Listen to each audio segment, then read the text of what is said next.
উইপোকার defence, electrophile বনাম nucleophile. এই ছবিতে আমরা দেখতে পাচ্ছি উইপোকা কীভাবে তার শত্রু পিঁপড়ের দিকে রাসায়নিক অস্ত্র এই সাদা রঙের ফ্লুইডটা স্প্রে করছে। অ্যাকচুয়ালি এইসব ফ্লুইডে কম্পোজিশন হিসেবে থাকে এই রকম কেমিক্যাল কম্পাউন্ড, যেটাকে আমরা বলতে পারি alpha beta unsaturated carbonyl compound. এখন উইপোকা দু রকমের হয়, সৈনিক উইপোকা যারা এই কাজটা করে থাকে, ডিফেন্সের কাজটা, আর শ্রমিক উইপোকা যারা উইপোকার কলোনিটাকে গড়ে তোলে, তিল তিল করে পরিশ্রম করে গড়ে তোলে। এছাড়া উইপোকাদের পিঁপড়েদের মতনই উইপোকার রাজা এবং উইপোকার রানী আছে, এবং এই সমস্ত জিনিসটাকে নেস্ট যেটা তৈরি করে উইপোকার কলোনি, সেটাকে তৈরি করে ওয়ার্কার টার্মাইটস বা শ্রমিক উইপোকা। আর বাইরের দিকে সোলজার টার্মাইটস বা সৈনিক উইপোকা ডিফেন্সের কাজটা করে থাকে, আক্রমণ প্রতিহত করে, বাইরের কোনো প্রাণীর আক্রমণকে প্রতিহত করে। এখন প্রবলেম হচ্ছে যে এই যে ফায়ারটা করছে, এরা রাসায়নিক অস্ত্র স্প্রে করছে, কেমিক্যাল স্প্রে করছে, এর ফলে কি হচ্ছে, এই কেমিক্যালটা অ্যাকচুয়ালি এইরকম টাইপের কেমিক্যাল বললাম, এই অণুটা অ্যাকচুয়ালি ইলেকট্রোফিলিক অণু। কেন এটা ইলেকট্রোফিলিক সেটা জানতে গেলে আমাকে অণুর স্ট্রাকচারটা দেখতে হবে। আসুন একবার অণুর স্ট্রাকচারটা দেখে নিই। তো এইখানে আমরা কিংরতে অণুটাকে এঁকেছিলাম, এইখানে অণুটাকে আমরা এঁকেছি এইভাবে। এই অণুটাকে যদি সিলেক্ট করি এবং যদি আমরা 3D মডেল দেখি অণুটার, এই 3D মডেলটায় আমরা দেখতে পাচ্ছি যে এখানে আমাদের যদি এটাকে থামাই, রোটেশনটাকে থামিয়ে দিলাম, এইটা হচ্ছে আমাদের কার্বন। এটা হচ্ছে কার্বন, এটা হচ্ছে লালটা হচ্ছে অক্সিজেন, প্রত্যেকটা কালো হচ্ছে কার্বন। এই ছাই রঙের যে বলগুলো সেগুলো সব কার্বন, আর সাদা রঙের বলগুলো সব হচ্ছে হাইড্রোজেন। দেখতেই পাওয়া যাচ্ছে যে কার্বন অক্সিজেন ডাবল বন্ড রয়েছে এখানে, আর বাকিগুলোতে carbon single bond, carbon hydrogen single bond এসব রয়েছে। একমাত্র এইখানে কার্বন ডাবল বন্ড একটা রয়েছে, এবং এইখানে একটা কার্বন ডাবল বন্ড রয়েছে এই সাইডে। ঠিক আছে, তাহলে দুটো কার্বন ডাবল বন্ড আছে, তার মধ্যে একটা কার্বন ডাবল বন্ড এই জিনিসটা কিন্তু এই কার্বনিলের সঙ্গে কনজুগেশনে আছে, অর্থাৎ এই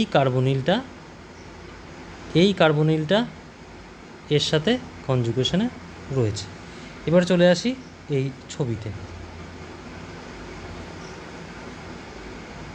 ছবিটাকে যদি আমরা একটু বড় করি, আমরা দেখতে পাচ্ছি এখানে কার্বনটা রয়েছে। এই যে এটা হচ্ছে কার্বন, এই কার্বনটা এই কার্বন ডাবল বন্ডের সঙ্গে কনজুগেশনে রয়েছে, অর্থাৎ এই পাই বন্ডটা এই সিঙ্গেল বন্ডের মারফত এই ডাবল বন্ড অক্সিজেনের সঙ্গে কনজুগেশনে থাকছে। তো কনজুগেশন থাকলে কি হবে, আমরা জানি অক্সিজেন হচ্ছে কীরকম, অক্সিজেন হচ্ছে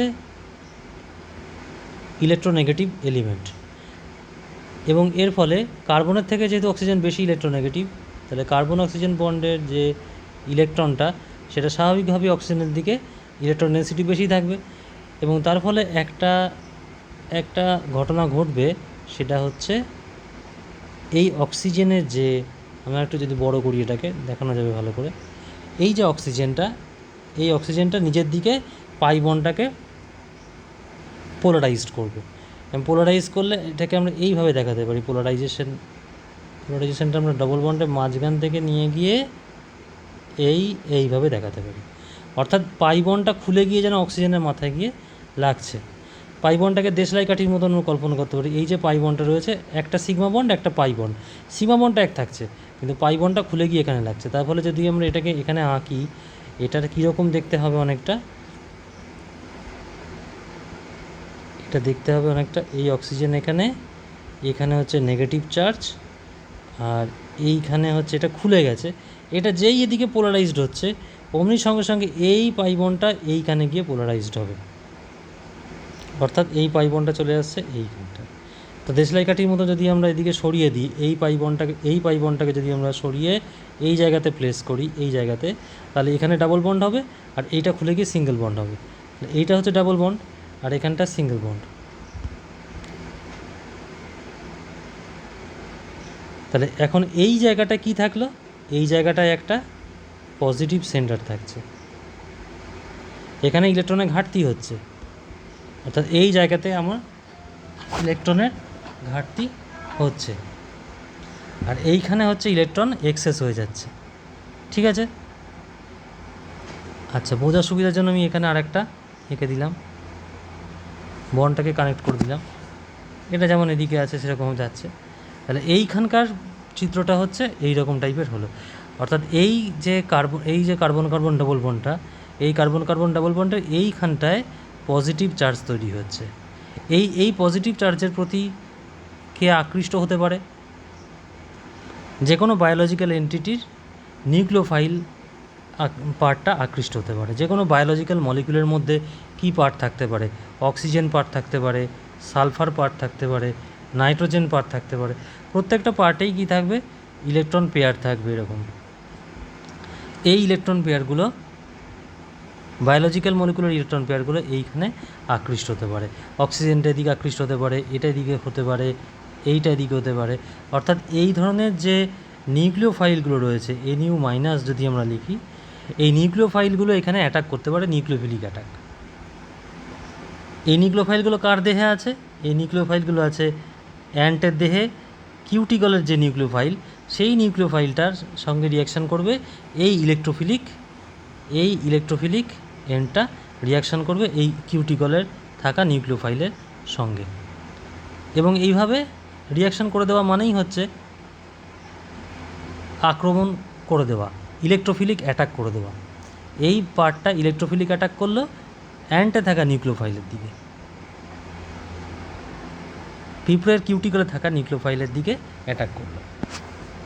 ঠিক আছে, এবার আমি এটাকে ছোট করে দিই যেমন ছিল আগে। এখন মুশকিল হলো এই যে কাজটা হচ্ছে, এই কাজটা হওয়ার সময় যদি সোলজার টারমাইটের থেকে যে স্প্রেটা যাচ্ছে, সেই স্প্রের মাঝখানে যদি কোনো শ্রমিক উইপোকা পড়ে যায়, তখন তাদের ক্ষেত্রে কী প্রবলেমটা হবে?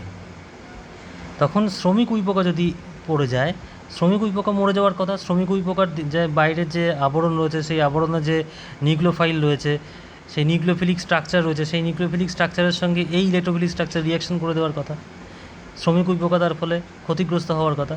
কিন্তু সেটা হয় না, কারণ শ্রমিক উইপোকার দেহে একটা এনজাইম থাকে, একরকম এনজাইম থাকে, রিডাকটেস এনজাইম একটা থাকে, রিডাকটেস টাইপের এনজাইম, অর্থাৎ যেটা বিজারণ ঘটায়। কাকে বিজারণ ঘটায়? এই কার্বন কার্বন ডাবল বন্ডটাকে বিজারণ ঘটিয়ে কার্বন কার্বন সিঙ্গেল বন্ডে পরিণত করে।